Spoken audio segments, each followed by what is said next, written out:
बस ई धनंजय मिश्रा जी के घर बाका। हाँ, ई धनंजय मिश्रा घर है। तू के बाड़ू? हम उनकर भतीजी। चाचा जी कहले रहन बस स्टैंड हमके लेवे खातिर केहू आ जाई। बहुत देर इंतजार कैनी, केहू लेवे ना आयल तक खुदे आ गई नहीं। अच्छा, अरे तो तू के बाड़ू?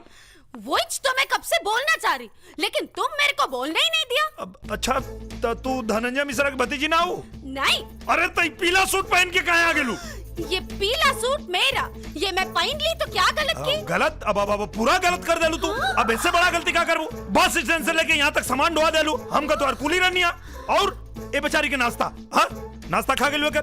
दरअसल उ नाश्ता तोरे खातिर बनल है, सब जाम के खा गेली। मुंह का देखता नहीं। हाँ, चल सामान उठा, चल निकल यहाँ से। फोकट के नाश्ता चापता रू। बतावा भला, दूसरे के घर में घुस के चाप के खातिया।